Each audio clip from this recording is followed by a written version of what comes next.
So, first things first, can you talk about what you've seen from Hawaii so far on film? What do you expect them to do on offense? Yeah, all the stuff we've seen is from last year, and it sounds like they've changed a little bit. More spread. Quarterback is going to be a factor in the run game.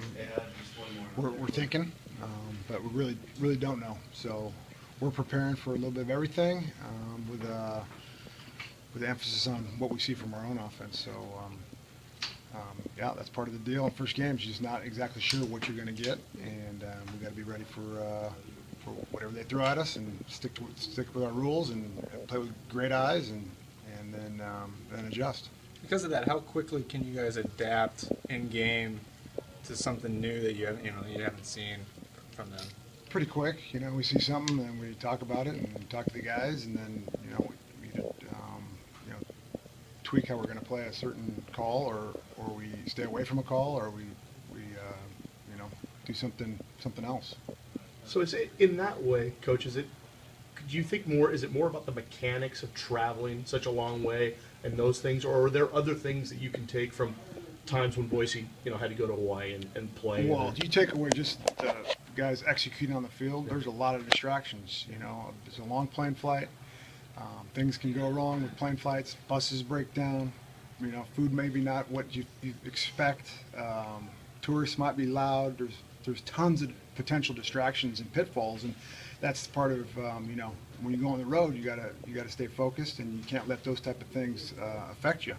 I know that the coaching staffs like to try to throw as much as they can at guys to kind of get them prepared for what they may see on the road, especially first game. Is there anything that you guys could try to do to simulate what it might be like? Yeah, we actually did that.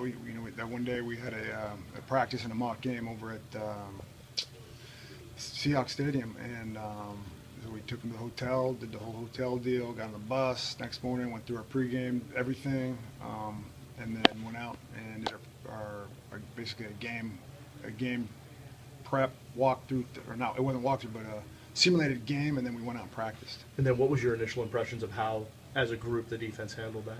Yeah, it was good.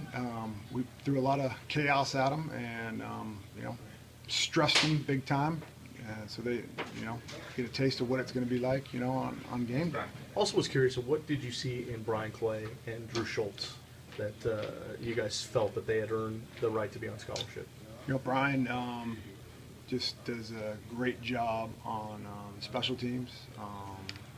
All the intangible stuff, his work ethic, how he conducts himself, his practice habits, and then he just shows up on special teams. So Coach Pete and the staff wanted to reward him with it. And then Drew, Drew's been a warrior here. Practiced a lot here, hasn't played a lot, but the best thing about Drew was when we told him was the reaction of his peers. It was emotional, and guys were fired up. It was a good deal. Are we going to see something like that on YouTube down the road here? Are we going to get the chance to see it? Yeah, I know there's a lot of teams that have done that. Yeah, I don't know. That's in-house stuff. I keep that in-house. And I was curious also what you saw out of the battle between Keyshawn Bierria and Travis Feeney. And that looked like one of the best battles this fall in terms of the defense. And then what did you see out of that, and where do you feel like that position is coming out of that battle? Well, you look at Keyshawn, we've asked him to learn a couple of positions, and playing Will and Sam, and he has done an outstanding job.